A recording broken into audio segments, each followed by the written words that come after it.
The Gophers win big, but I'm going to tell you why Max Brosmer is still being undervalued and we need to celebrate him even more, and why Darius Taylor breakout games are on the way.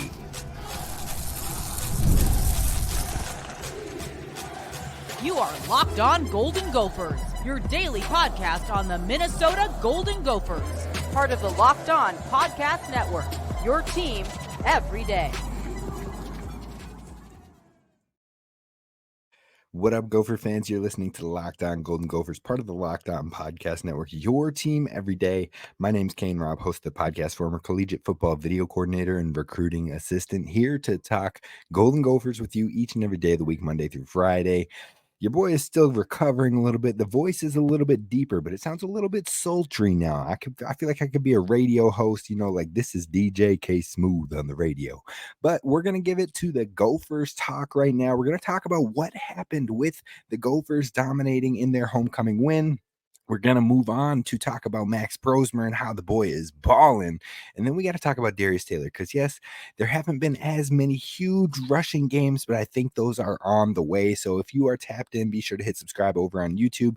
Follow wherever you get your podcasts. And actually, I got to give you a little bit of news for the future, the moving forward of myself at Locked On Golden Gophers. I actually will be stepping away from the program after the football season. That doesn't mean I'm going to be stepping away from Gophers content, but I just can't do it on an everyday level with a newborn.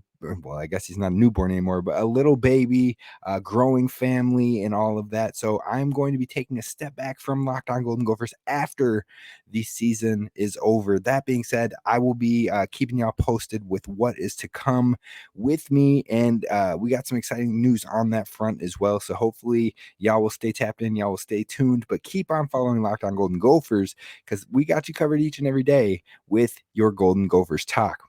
So let's talk about homecoming weekend. Maryland came to Dinkytown and Minnesota took them and put them away from start to finish. Now, Minnesota's final score was 48-23. Now, that's the biggest victory on the season and a Power 4 victory, in conference Big Ten victory. That's a big dub for the Minnesota Golden Gophers. And let me tell you, Max Brosmer continues to get better and better and better each and every week. I really think he is coming into his own, and I get more impressed with him each and every single week. And not only is he balling on the field, 26 of 33, 79% completion, 320 yards, and 4 touchdowns. But only 7 Gophers have thrown for 4+ touchdowns in a single game since the year 2000. Actually, it might be since earlier than that, but I only could go back till 2000 with the game logs. So Max Brosmer had this game in 2024 against Maryland. You had Tanner Morgan in 2019 who did it against Northwestern and Purdue. Mitch Leidner who did it in 2016 against Indiana State, in 2014 against Iowa. Philip Nelson against IU in 2013. Adam Weber did it in 2009 versus Michigan State, in 2007 versus Miami of Ohio and FAU. Brian Cupido, he did it in 2006 versus Temple in Indiana, and then Assad Abdul Khalik did it in 2003 versus Northwestern and Michigan State, in 2002 versus Louisiana. So Max Brosmer put himself into elite Gopher category with that 4+ touchdown game. Again, one of only 7 Gophers to do that since the turn of the century. Now, the ground game also had 123 yards and a touchdown, with Darius Taylor leading the way with 81 yards and a touchdown on 15 carries. But Maryland's run defense was very good and very stout for a large amount of the game. In fact, a large amount of Darius Taylor's production came on one very big run, and it was much earned. Like, he broke multiple tackles, he found a way to get it done, and he kept on grinding to the end zone. Big run for Darius Taylor, but a lot of his production came on that one run. So overall, Maryland's run defense was very good. But on the flip side, their pass defense was not very good, and we knew that heading into this game. Both Daniel Jackson and Elijah Spencer had huge days with 2 touchdowns apiece, and Jackson had 117 yards, while Elijah Spencer was credited with 99 receiving yards. And the Gophers' defense may not have registered a sack, but they had a ton of pressure on the quarterbacks, led by Jaw Joyner, who felt like he was constantly a quarter second away from multiple sacks in this game. So you talk about all of that, and the Minnesota defense still had 2 interceptions, one by Justin Wally, one by Coy Wonder, true freshman star player. And this defense has now held USC's offense and quarterback, which was top 12 in the country when we played them, to their lowest yards and most turnovers in a game. And then they did the same thing against this Maryland team that had the conference leader in passing yards and the 9th best passing offense, again, having their least amount of pass yards for that quarterback and the most interceptions for that quarterback. So overall, this defense continues to ball out no matter who it is playing, and it currently stands as follows: 7th in the country in the pass defense category, 38th in the country in the rush defense. So that has been ticking up. Scoring defense is 12th in the nation. Total defense is 9th in the nation. Turnovers gained is tied for 8th in the nation, and then sacks is tied for 91st. So we're not getting a ton of actual sacks, but the pressures are ticking up. But aside from that, a ton of our defensive categories are all in the top 10, top 15 range. So this is one of the top 10 best defenses in the country in my eyes right now. With only a quarter of the season remaining, it's hard to argue against it. Now they're going to have some challenges coming up, but they are proving to be formidable. And if the defense keeps it up, I believe this Gophers team can still win 8 or more games. So the key moments in this Maryland versus Gophers game, I think, was stopping Maryland on downs in the initial offensive drive of the entire game. It set the tone, and it got the Gophers short field, and then all of a sudden they score right away. Then on top of that, each one of the touchdown throws, they were beautiful, they were precise, they were just something we don't get to see a whole lot of in our time as Gophers fans. So it was just brilliant of Max Brosmer. The celebrations, the row the boat, rowing Selly, that was ice cold, cold-blooded. So Max Brosmer, so fun to watch. Another thing was back-to-back interceptions forced in 2 consecutive drives after the second Gopher score. So we score a touchdown, then I believe they ended up punting, then we score another touchdown, and then we get an interception, and then we get an interception. And we scored on off of each of those interceptions, I believe, a touchdown and a field goal. So that first quarter and first half was chef's kiss, perfection of a Gophers first half, especially for a homecoming weekend. And then finally having 21 points in the first quarter and 34 points by halftime. This Gophers team dominated. And that 23 points you see of Maryland's on the scoreboard, a lot of that was garbage time as well. So this Gophers team won a big game against a formidable offense. The defense, maybe not so much. Run defense, pretty good. But overall, the Gophers put a stamp on it. They won a game that they absolutely should have won, and they won it big.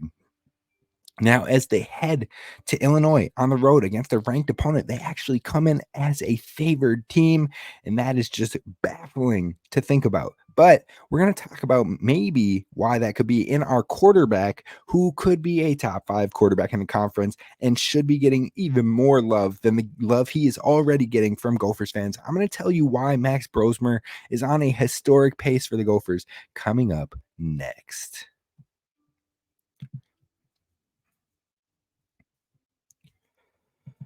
First, I want to talk to you about our friends, over at Roy. Because Roy is the place to be, and it's how you can help contribute to your Golden Gophers. Because Gophers fans, it's time to recognize the Roy Player of the Week. So far this season, we have pooled over $20,000 to support players on Roy, and it's micro deposits that lead to massive change. With the Roy app, you can direct your support to the athletes you love, ensuring that all the funds go to the specific player that you choose. And I don't know if you knew this or not, but the CEO of Roy and Roy itself was created here in Minnesota. So it's got some Minnesota ties to it, and you know they want to support the Gophers deep down in the back of their subconscious. They probably can't say it out loud, but you know this is the place to be. And unlike collectives, you know exactly where your support is going, and even receive exclusive content like personal videos and updates after the season. The best part, it's risk-free. If athletes or transfers don't deliver the content, you get your money back. So this week, I'm supporting Max Brosmer. We pitched in $100, and I'd love for you to join me, even if $10 makes a difference. So let's show Max Brosmer the love and keep him connected to our school, because, look, He earned it after this one. 4 tutties, 320 yards. And remember, you pay today, we celebrate tomorrow. Your support sets up the team for success. Plus, don't miss out on Roy's exciting giveaway. Win 2 tickets to a game in November. Just download Roy, create an account, and use referral code Locked On, and you are entered. Again, that's downloading the app Roy, creating an account, and then using referral code Locked On. And if you're already on Roy, any contribution to an athlete's campaign also gets you entered automatically. No purchase necessary, void where prohibited. Download Roy now and join the NIL game with no subscription and no fees. And be sure to check them out on Instagram, Facebook, and X at Roy_return on you for more info. Roy, support players and change the game.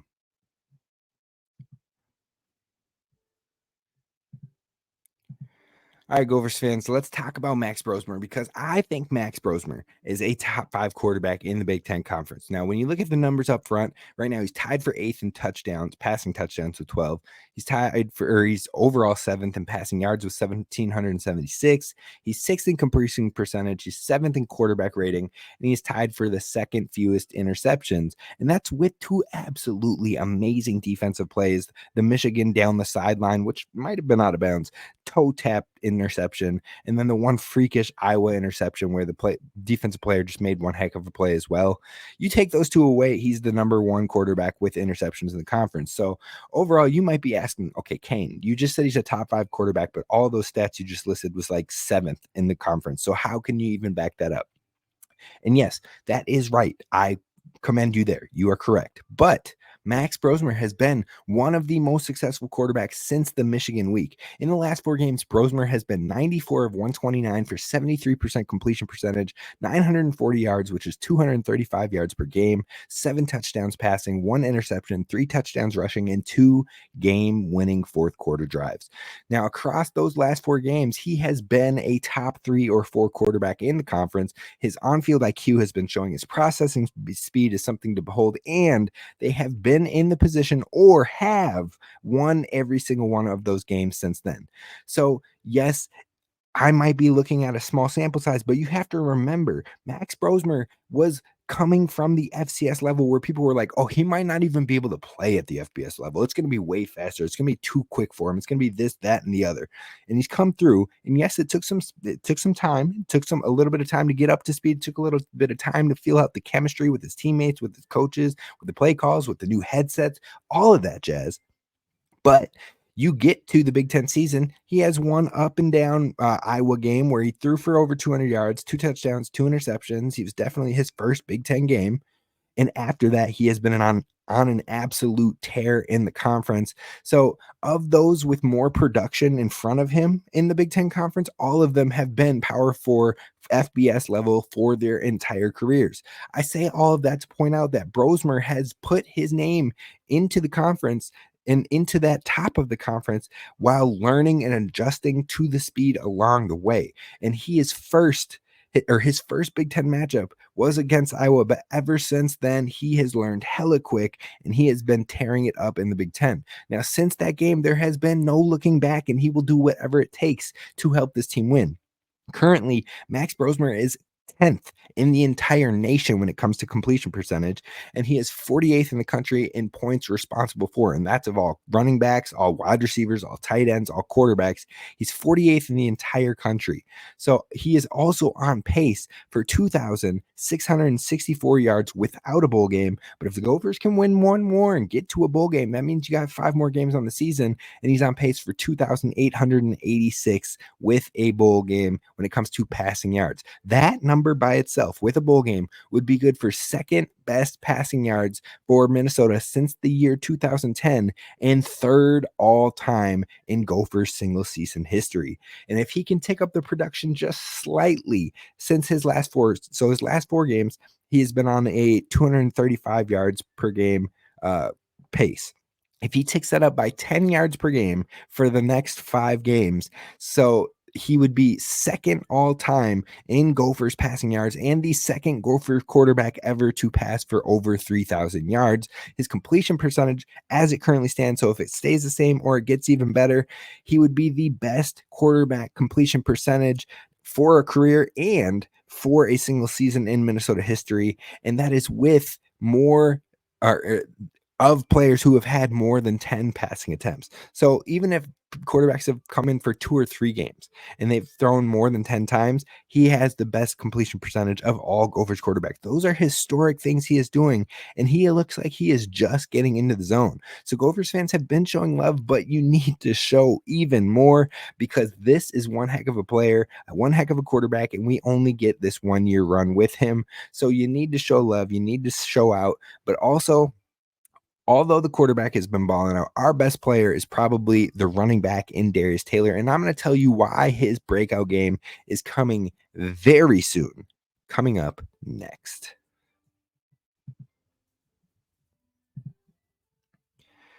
First, Gopher fans, we got to talk about our friends over at FanDuel, because right now, FanDuel, which is America's #1 sports book, has new customers can bet $5 and get $150 in bonus bets if you win. So the FanDuel Sportsbook gives you everything you need to place live bets on the NFL, college football, and college hoops is coming up as well, all in one place. So when you get a hunch in the middle of the game, you can check out the latest stats, you can view a live play-by-play, or you can do so much more on the same page where you place your bets. And you can just visit FanDuel.com today to join, and you'll get started with $150 in bonus bets if you win your first $5 bet, and that's at FanDuel.com. So when you're taking a look at the Gophers versus Illinois, number 24 Illinois, by the way, the Gophers are on the road, yet they are 2.5-point favorites on the road against a ranked opponent. And if you're believing the Gophers keep on going with this run, then you need to jump on, take advantage of it with your $5 bet and get $150 in bonus bets when you win. Never waste a hunch and make every moment more with FanDuel, official sportsbook partner of the NFL.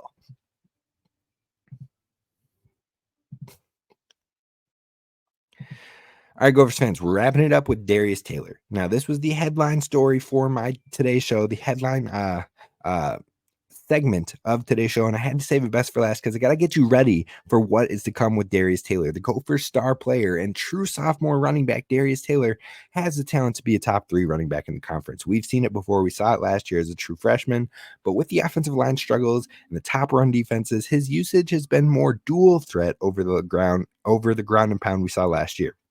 Now, while Darius Taylor is still top 10 in rushing in the conference with 513 rush yards, he had the second fewest carries among those 10 backs, only having more than Quinshon Judkins, who is currently at 9, barely in front of him. That said, he is a top running back in the conference when it comes to receiving. He is the #1 receiving running back in the conference with 34 receptions, 257 yards, and 2 receiving touchdowns. So Minnesota is still finding a way to get the ball to their playmaker. But when you're looking at an all-purpose side of things, Darius Taylor is 7th in all-purpose yards, and he is tied for 4th in all-purpose touchdowns and only 1 touchdown away from 2nd in the conference. So overall, what is on the horizon? I am predicting smoother sailing when it comes to the rushing department. I think he could very likely run for over 100 yards in 3 of the next 4 matchups. Now, the defenses coming up versus the run. Illinois is 79th in the country versus the run. Rutgers is 95th in the country versus the run. Penn State's 8th versus the run. So, like, respect, they're a top 10 defense versus the run. But then you get Wisconsin, who is 67th versus the run. So you have 3 that are basically 70th or worse when it comes to versus the run. So Darius Taylor should have all the opportunities to really ball out and build on that production. And I think Minnesota is going to lean into Darius Taylor for the next 2 games, especially because in their last 5 games, Rutgers has given up 198 yards rushing to Tawi Walker, 148 yards rushing to Jonah Coleman, 94 yards rushing to Woody Marks, and then 57 to Dante Dowdle. And Illinois also has been scorched a bit on the ground versus Purdue. Purdue had 2 running backs with 118 yards and 102 yards. Penn State had 2 running backs with 102 yards and 94 yards. So that's almost 4 running backs versus 2 teams that had over 100 yards rushing versus Illinois. Michigan had 87 and 33 with their top 2 running backs. And then Oregon had 83, 56, and 44. So overall, Illinois has been gashed on the ground. It has been their biggest weakness on the season. And like I said, they are 79th versus the run in the entire nation. So this tees up very, very, very nicely for Darius Taylor for the next 2 weeks, especially. And if he can get into a rhythm and get hot in those 2 games, get a feel, the game slows down, the vision keeps like taking and elevating to the next step, breaks some more tackles, really gets going. I think the Gophers not only will lean into him a bit more because the season is starting to come to the close. We got the final quarter of the season left, and so you can give your running back more touches. You can lean on him a bit more and allow him to create if it's there. And as you're seeing these defenses, it has been there.